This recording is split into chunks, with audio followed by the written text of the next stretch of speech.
Interim director at the Mental Health Foundation says there is a disproportionate increase in cases at the foundation. Councilman of MJP says French metropolitans feel there is no culture on French St. Martin.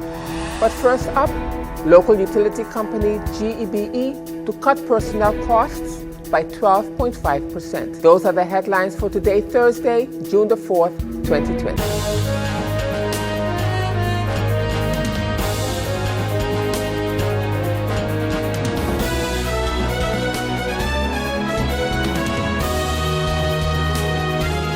This is SXM Daily News. I'm Valerie Van Putten. Thank you so much for joining me. And as usual, we have a packed newscast for you, so let's get started.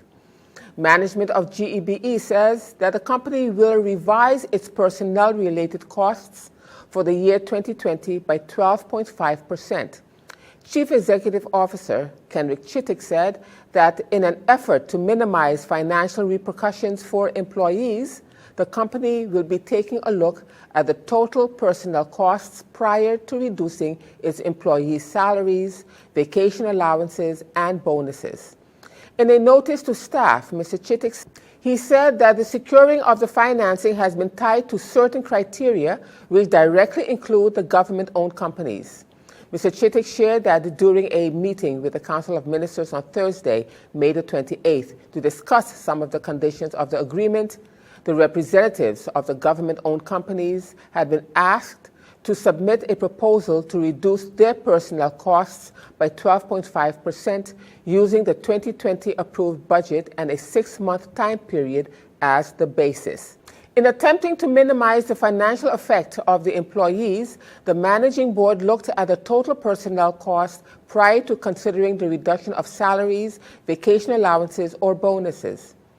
The reduction of the personnel cost has been applied to other personnel-related costs such as tuition, daily allowance, vacancies, gifts, celebration, and the alcohol-free program, travel and lodging, and miscellaneous and other personnel expenses, he said.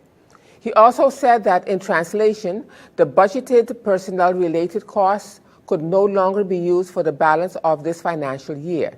The proposal will be submitted to the Minister of Finance on Wednesday, and once the proposal is accepted, the Managing Board would have fulfilled its requirements and the NVGEBE Corporate Budget 2020 will be adjusted to reflect these changes, he added. He further provided a synopsis of the process used by the Managing Board for adjustments made based on the synopsis. The company's total personnel cost for 2020 is 35,680,630 guilders. A 12.5% reduction of this would amount to 4,460,078 guilders. According to the synopsis, a reduction based on 6 months would amount to 2,230,039 guilders. And employees were advised to contact their managers if further information was necessary. And in more news at this time, Chief Executive Officer of TLM Group of Companies, Kendall Dupersoy, reacting to the Communications Union President's statement regarding TLM's proposal to cut their employees' salaries by 12.5%. Mr. Dupersoy was at the time speaking on the radio program in the Breakfast Lounge with Lady Grace on Thursday morning.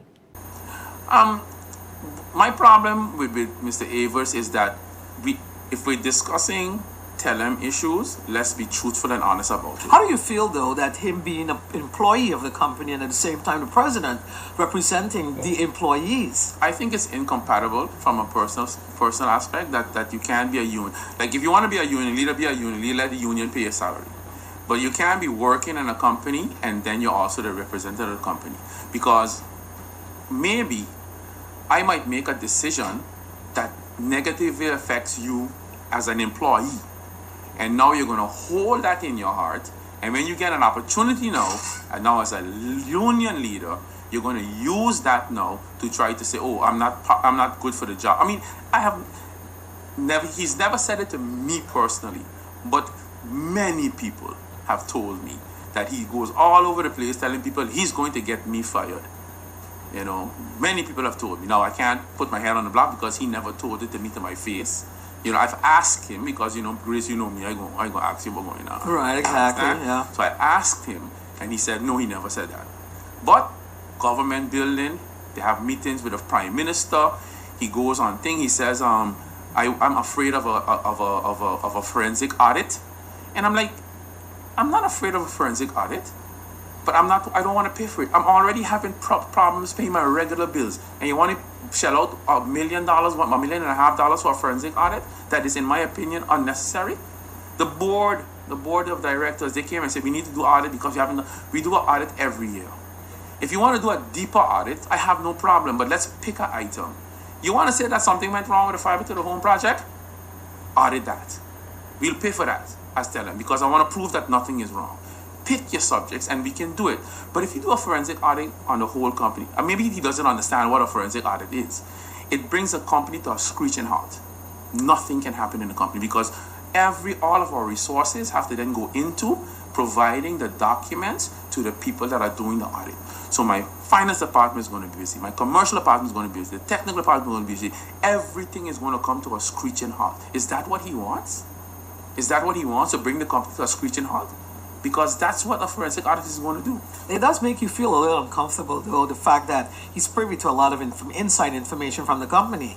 Yeah, but that's the incompatibility. But I mean, Right. I don't think that the information in the company benefits or thing, because we're very transparent as a management group. It's just that some of the things that they ask for the last 5 years of information and stuff is totally irrelevant for what we're going through now.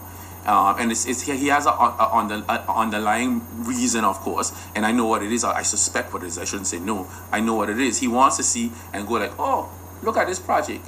This project didn't pan out. Y'all mismanaging the funds, so I shouldn't be able to cut.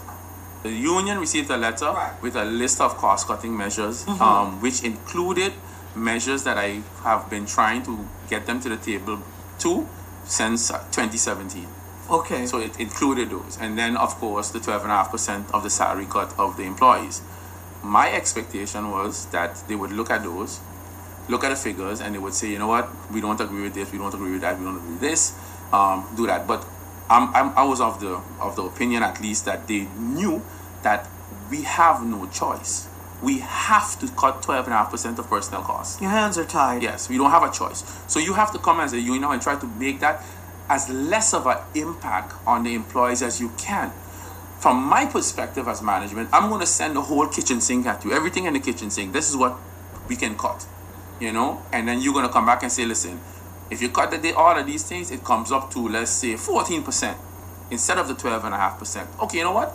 Let's, instead of taking 12.5% from the employees, let's take 7 and see how that comes out. That's not enough. What if we take away this? What if we take away that? What if we do this? You know, so that's how I think a normal union would react. You know, but no, they send a bunch of questions. They want to know how much consultants make. They want to know, and not in aggregate. You know, they're talking about they want to know like what the consultants make, whether we pay rent, car, whatever for the consultants. Now, they know they work. I give presentations every year at the end of the year for all the finances. So he as an employee has access to the budget. So he can look and say like, our payroll for the year for Telem is 24 million. Our consultant budget for the year is 2. So if I get rid of, let's say, all the consultants, that's a drop in the bucket. That's 1%, you know? So how is that going to help me? I'm still going to have to take, you know, provisions against the employees. So it's like a clouded thing, you know, because it's like you talk about consultants, you talk about travel, you talk about a bunch of things that are 3% of our costs, while 24% is employees, 28% is subscribers, like what you call it, like vendors and stuff, right. and service providers and blah blah blah. So our direct cost, you know, that we get on a yearly basis from these people. And still to come, President of the YCLU expounds on the payroll support requirements. We'll have the details to that story and more when SXM Daily News returns.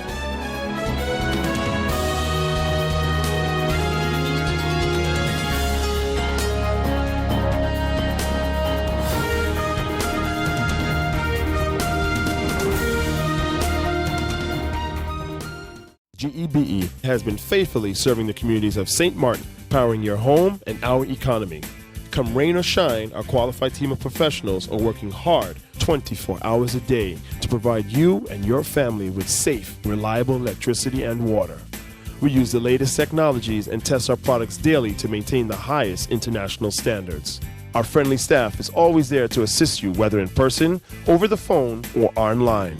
We are committed to constantly improving our products and services, making them more efficient, effective, and environmentally friendly to serve you better today and our next generation of clients tomorrow. GEBE, powering a brighter future.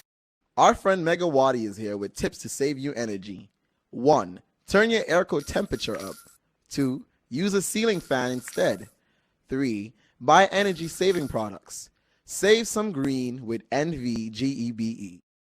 And still on the topic of cuts, President of the Windward Islands Chamber of Labor Unions, Claire Elshot, speaking at their weekly press conference earlier today, Thursday, expounded on the payroll support program requirements. Mrs. Elshot says that contrary to the payroll support program requirement that workers have to be paid their full salary, the same government are now trying to cut salaries by 12.5%.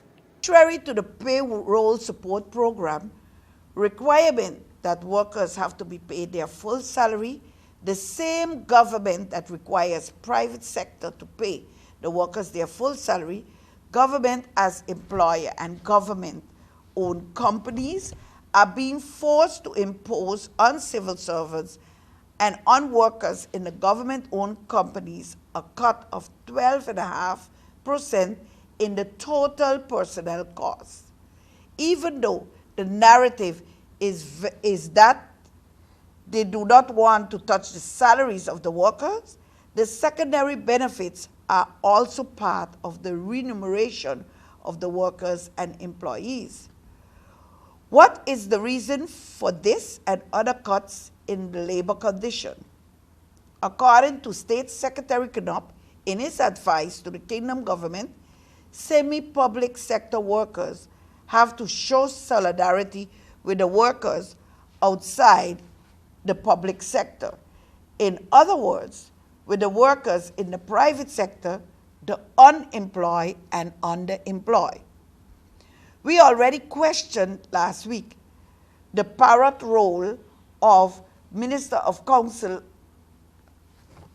ministers of this Council of Ministers, repeating the requests and arguments of State Secretary Knopp and the Kingdom government. Since March the 31st, the Windward Island Chamber of Labor Unions have requested a dialogue with the Council of Ministers on the status of workers' rights and human rights in this part of the Kingdom of the Netherlands. Last week, Thursday, this request was once more repeated, and a meeting that was scheduled to take place last Monday, June the 1st, at 4 p.m. was canceled at the last minute due to unforeseen circumstances. So more than 2 months has passed and the Council of Ministers is evading a dialogue on the status of workers' rights and human rights in St. Martin. Even worse, together with State Secretary Knopp and the Kingdom government, they are imposing cost-cutting measures in the labor conditions of all workers in the society under the pretext to be in solidarity with other workers affected by COVID-19. If via dialogue the unions cannot reach to a consensus with the government, then there is no other way than the workers of the unions have to take industrial actions to demand respect for their labor rights, their accumulated benefits, and their human rights. Now, I really want to explain because some people would hear and see unions were out there. The Windward Island Chamber of Labor Unions is the body that has private and public sector unions. The meeting so far that was held with the Council of Ministers were put under the chair of the CCSU, of which only 2 unions are represented in the CCSU. So the other unions had the status of observers. 2 unions, which is Y2 and WICSU. This is not incomplete. This is an incomplete procedure because the Chamber of Labor unions that requested a meeting for the broader perspective, private and public sector unions have not been honored a meeting so far. And that is what I'm trying to make clear. This also is infringement and violation of the rights to social dialogue with unions of private and public sector. And member of the anti-poverty platform, Raymond Gisseroun, reacting to a question from our news department regarding members of parliament and if they represent our constituents, Mrs. Gisseroun said that the motion passed very clearly said that Council of Ministers had to negotiate with the kingdom and make sure that the measures were in compliance with international legislation, state legislation, and local legislation. Your question was if members of parliament that represent also our constituents, if they also have been speaking out on behalf of our membership and the workers in the society. The motion that was passed in Parliament said very clearly that the Council of Ministers had to negotiate with the Kingdom Council of Ministers and had to make sure that the measures are in compliance with international legislation, with state legislation, and with the local legislation. What we have seen is that Parliament did not pick up on this yet with the Council of Ministers. We have not heard them calling for any meeting for the Council of Ministers to give account, that they did a study, that the measures that they are taking are in compliance, yes or no. We did our homework and we have already provided to our constituents that the violation of our human rights, which is in international public law, should be stopped, should be addressed. So if Parliament has this motion, Parliament must be aware that it is not only what one of the parliamentarians is bringing out, the right to self-determination, the right to full self-governance. It is also all our economic, social, and cultural rights. It is also equal treatment throughout the kingdom. And so when we see that these parliamentarians self decided that they cut in their own salary, they don't understand what means equality in the kingdom. Why do they give up an equal treatment in their benefits, in their own remuneration? So we question this for you to see that maybe they put this thing out, but they didn't oversee or they didn't realize that they have to dialogue with the unions to understand what is human right, to understand what is workers' rights. And that's why we promote the dialogue. Some of the individual members of Parliament have contacted us because they hear us speaking out. And they are trying to see when can they get some more information from us, which is a good sign. But time is ticking. The measures that are being implemented with what we hear, the decisions that some company bosses are saying and even government is portraying, it means that they want to continue to cut. They want to continue to violate human rights, want to continue to violate workers' rights. So, as long as, for instance, government self, Council of Ministers, does not come with legislation for them to cut 25% for themselves, understand what I'm telling you? It is an announcement, it is an intention, but it didn't cut. Because as long as the law has not been changed, there can't be a cut.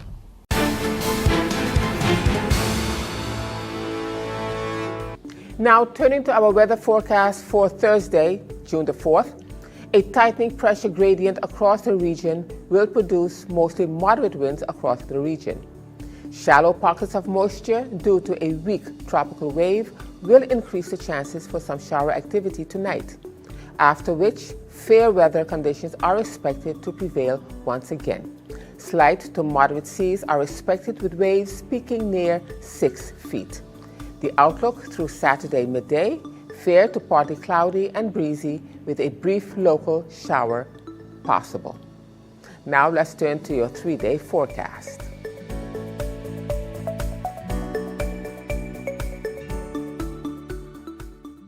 And still to come, Interim Director at the St. Martin Mental Health Foundation says there is a disproportionate increase in cases at the foundation. We'll have the details of that story and more when SXM Daily News returns.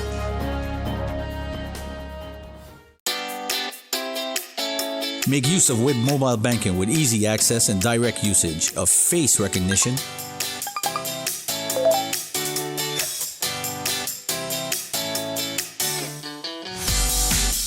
PIN code,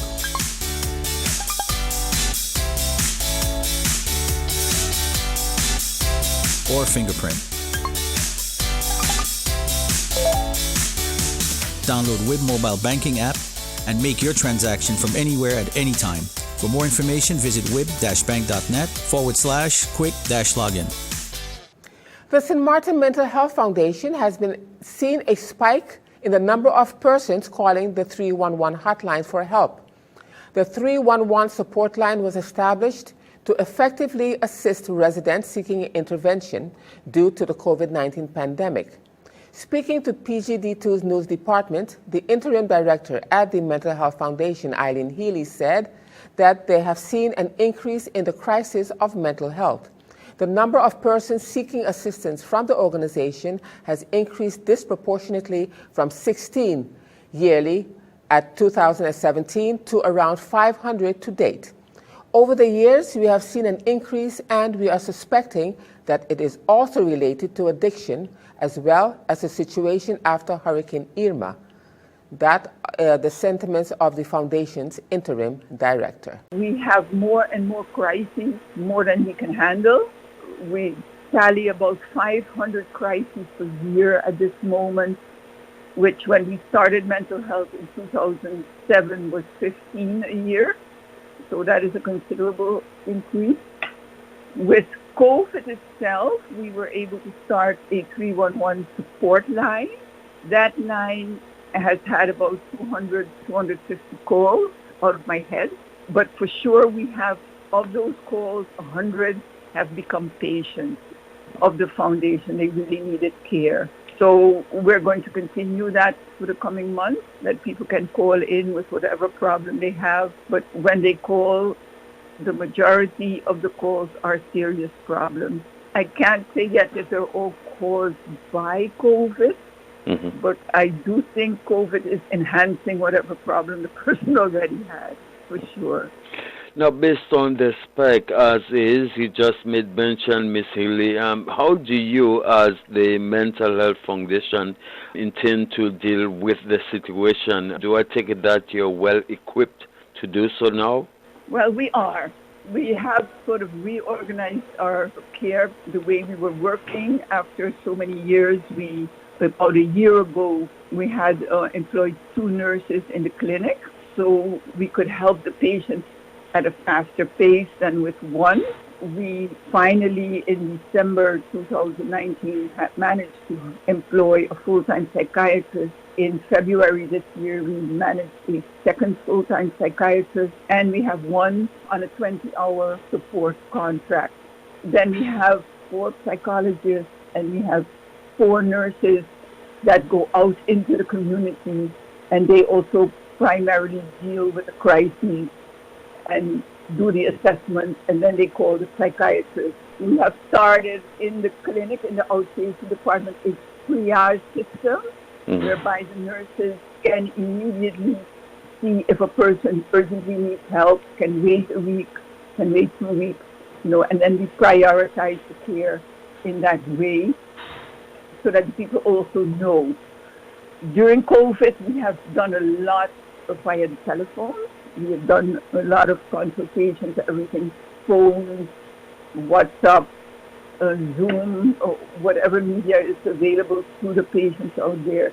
We have been utilizing to be able to continue as much as possible consultations. Home visits, we have initially with the lockdown, we couldn't visit, but then after the lockdown, we managed to get the equipment we needed so the nurses could safely go out into the community. So actually, we have not stopped working. The day treatment we had closed. We're this week starting to slowly reopen it, but during the closure, we delivered meals to the patients that were home and could not come for their meal anymore. And we maintained phone communication with them to see if they were okay. So the foundation has been out there.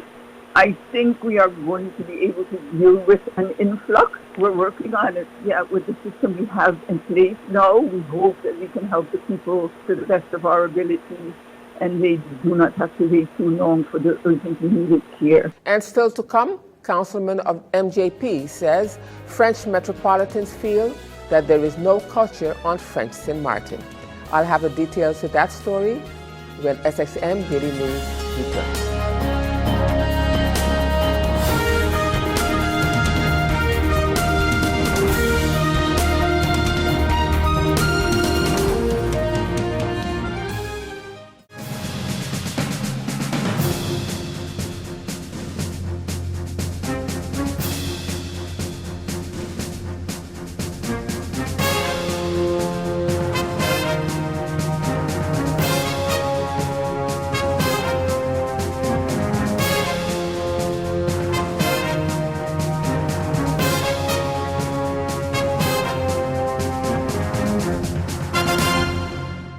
And as we end this edition of SXM Daily News for this evening, in this news item from French St. Martin, Councilman of the MJP on French St. Martin, Louie Mussington, speaking on his program on St. Martin Radio 101.5 FM, explained the disrespectful attitude that they are encountering with the French metropolitans. He said that they believe that there is no culture on French St. Martin, that the locals just copy a pattern from the United States. The mission of the Radio Talk show last night has been designed to explain to the St. Martiner, in order for him to clearly understand, there is a mindset of the European colonialists, some of them at least, who believe that there is no culture in this country. As a matter of fact, they gone to the extreme to add that St. Martin is a land of immigrants, and there's no way that a cultural life exists in this country. And he made a reference to St. Guadeloupe and Martinique. And he's saying that there's no such thing on St. Martin, and we just, some of us just copy a pattern from the USA. I want to add that the time has come when we have to rise to the challenge as a people of St. Martin, where we would come together, north and south, and clearly define a cultural policy that will exhibit, that will bring to light our creative art, our performing art, our culinary art, and we would also raise our St. Martin flag with pride and dignity. And this will own the respect of all those who coming with the idea that they could continue to disregard our way of life. And that's it for SXM Daily News for this evening. Thank you so much for joining me. I'm Valerie Van Putten, and just a reminder that this and other programs are available online. Simply log on to stmartinmediacenter.com for viewing. And on behalf of the SXM Daily News team, we thank you for watching and plan on meeting you right back here again tomorrow.